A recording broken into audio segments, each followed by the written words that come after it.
श्री सच्चिदानंद सद्गुरु साईनाथ महाराज की जय। साई शक्ति में आज अध्याय 15 की कथा को कहेंगे। श्री साई को अपना सारथी बनाइए। संसार में आने से पहले मनुष्य अपने प्रण जो उसने माँ के गर्भ में उल्टे लटके लटके किया था उसको भूल जाता है।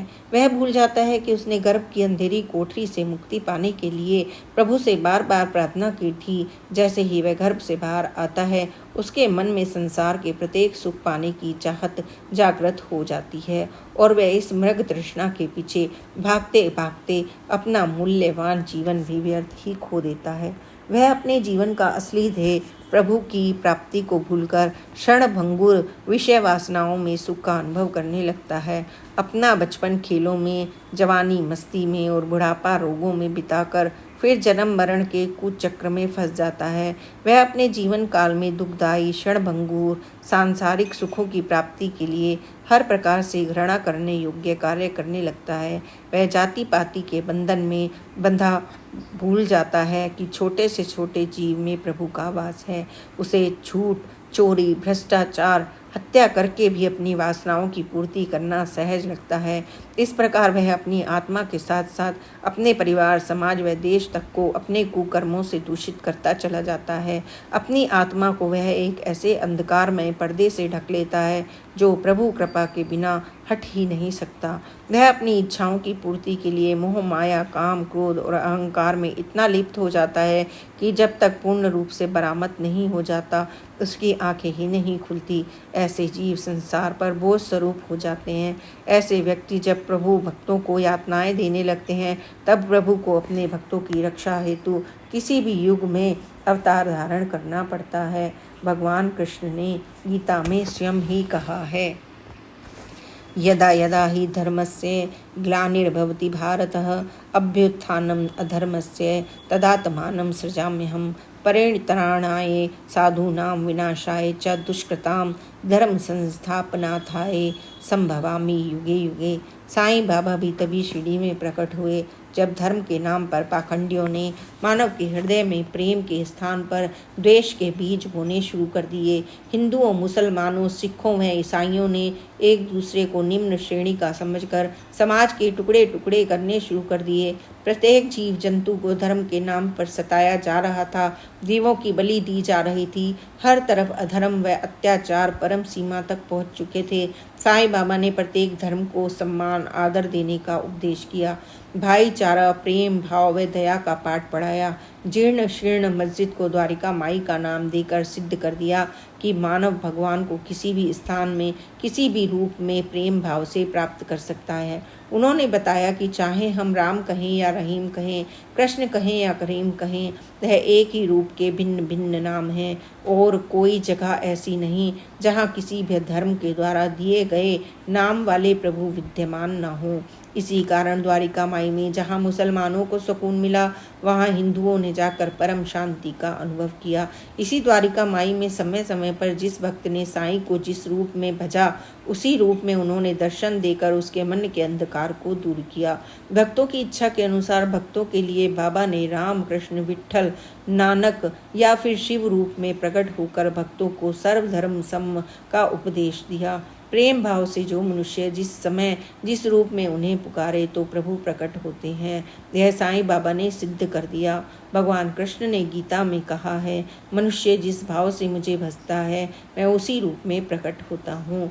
भगवान कृष्ण ने कहा, मनुष्य जिस प्रकार जिस जिस भाव से मेरी उपासना करते हैं मैं उन्हें उसी भाव से स्वीकार करता हूँ। जो मेरा चिंतन करता है उसका मैं चिंतन करता हूँ। जो मेरे लिए व्याकुल होता है मैं उसके लिए व्याकुल होता हूँ। इसका प्रमाण उन्होंने श्री साईं लीला पोथी में दिया है। साईं बाबा काशीराम की व्याकुलता के साथ व्याकुल हुए।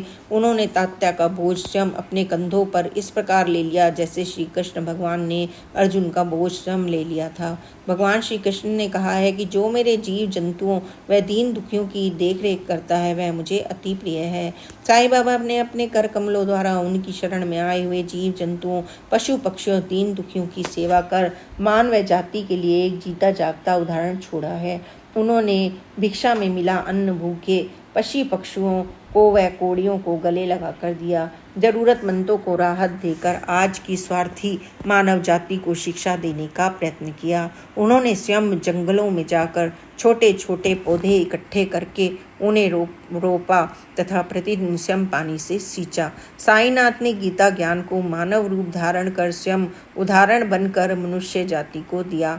अब हम पर निर्भर करता है कि हम कृष्ण के गीता ज्ञान का जो इस युग में साई रूप में हमें मिला, हम उसका अनुसरण करते हैं या नहीं। हमारे मन के भीतर अभी भी जो कौरव पांडव का निरंतर युद्ध चल रहा है, उस पर विजय पाना तभी संभव होगा जब हम साईनाथ को अपना साथी बनाएंगे। अपना सब कुछ अर्जुन की भांति उनको अर्पित कर बिना फल की आशा किए सांसारिक धर्म निभाते चले जाएंगे। तन तो सुकर्म करे और मन प्रभु भक्ति में लीन रहे, तभी इस भवसागर रूपी जन्म मरण के चक्र से मानव मुक्ति प्राप्त कर सकता है। गीता में श्री कृष्ण जी के द्वारा कर्म योग, भक्ति योग तथा वैराग्य योग का जो ज्ञान दिया गया है, वही ज्ञान आज इस युग में मानव जाति को देकर साई ने यह प्रमाणित कर दिया है कि वे कृष्ण का ही रूप है। शत शत नमन है इस कलयुगी अवतार श्री साईनाथ को मेरा। श्री साईं बाबा का महासमाधि शक्ति का रूप। कहा जाता है कि संत महात्माओं का अवतरण तब होता है जब दुनिया में अधिक पापाचार बढ़ जाता है। इस रूप में जो अवतारी पुरुष जन्म लेते हैं, वे सब जगत पिता परमात्मा के ही प्रतिरूप होते हैं। उनमें उसकी समस्त शक्तियाँ व्याप्त होती हैं। शिरडी के संत श्री साईं बाबा भी एक ऐसे ही महापुरुष हुए हैं जो हमारे बीच जब तक रहे तब तक कल्याण करते रहे, और जब उनका निर्वाण हो गया अर्थात वे हमारे बीच शारीरिक रूप से नहीं रहे, फिर भी सर्वत्र विद्यमान है। उनकी समाधि आज भी शक्ति का रूप होकर जग का कल्याण करती है। कहा जाता है कि देहावसान के बाद आदमी किसी योग्य नहीं रहता, परंतु बाबा जीवित अवस्था में भी सर्वशक्तिमान थे और अब भी उनका नाम स्मरण विपदाएं दूर करने वाला, मनोकामनाएं पूर्ण करने वाला है। ततः यह कहना समुचित होगा कि उनका देहावासन न होकर उनका निर्वाण हो गया। महावीर स्वामी ने कहा, निर्वाण का अर्थ समाप्त होना नहीं, दीप का निर्वाण होता है, तब वह मिट नहीं जाता किंतु बदल जाता है। तेजस परमाणु तमस के रूप में बदल जाते हैं। जो जीव देह और कर्म के कारण विभिन्न भावों में विभिन्न रूप धारण करता था, वह निर्वाण दशा में देह और कर्म से मुक्त होने के कारण मन भ्रमण नहीं करता, वह अपने मौलिक स्वभाव में स्थित हो जाता है। अंतर आत्मा का आत्मा से पृथक हो जाना और आत्मा का अपने रूप में स्थित हो जाना ही निर्वाण है। इससे स्पष्ट होता है कि बाबा स्वयं भगवान है, एक ऐसी शक्ति जो अदृश्य रहकर भी हम सबको निहारती है और सच्ची इच्छा, लगन, निष्ठा और विश्वास किए जाने पर सबका कल्याण करती है। भगवान साईं की जीवन संगिनी ईंट। पंढरपुर के विट्ठलनाथ भगवान का प्रिय भक्त पुंडलीक नित्य भगवान विट्ठलनाथ के दर्शन, पूजन, ध्यान, चिंतन हेतु मंदिर में जाया करते थे। भगवान विट्ठलनाथ उनके परम आराध्य जगदीश्वर थे। उनके श्री नाम के बिना उनका गुजारा मुश्किल था। प्रभु के श्री राम नाम में उन्हें वे सब कुछ मिल गया। प्रभु के श्री नाम में उन्हें वे सब कुछ मिल गया जो एक परम भक्त भगवान से इच्छा रखता है। एक बार भक्त पुंडलीक महाराज ने माता पिता रुग्ण अवस्था में थे और वह उनकी सेवा में इतने व्यस्त हो गए कि बहुत समय तक भगवान विट्ठलनाथ के मंदिर में ना जा सके। भगवान विट्ठलनाथ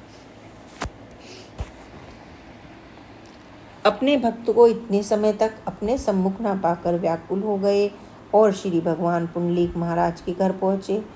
उन्होंने उन्हें अपनी मर्यादा का पालन करते हुए देखा।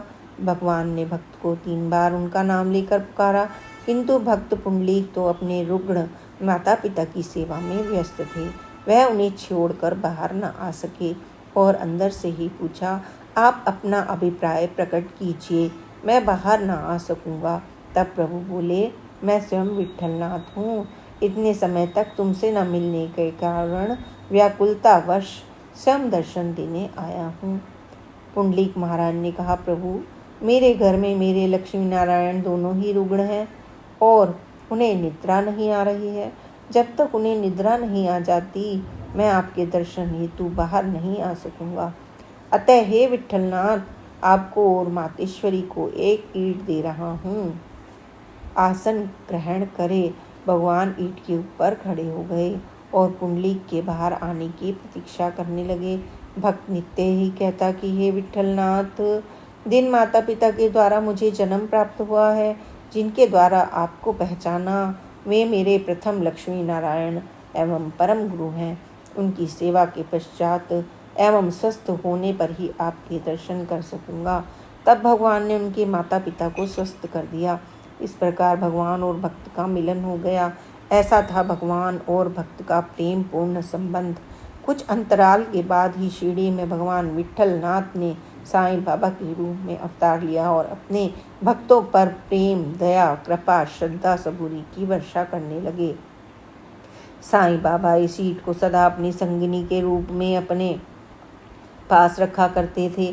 यह वही ईंट है जिसे विठल अवतार में भक्त पुंडलीक महाराज ने उन्हें आसन ग्रहण करने हेतु प्रदान की थी, जिसे साईं अवतार में भगवान ने अंतिम क्षण तक अपनी द्वारिका माई में विश्राम हेतु रखा। और आज भी यह ईंट उनकी समाधि में उनके सिर के नीचे विद्यमान है।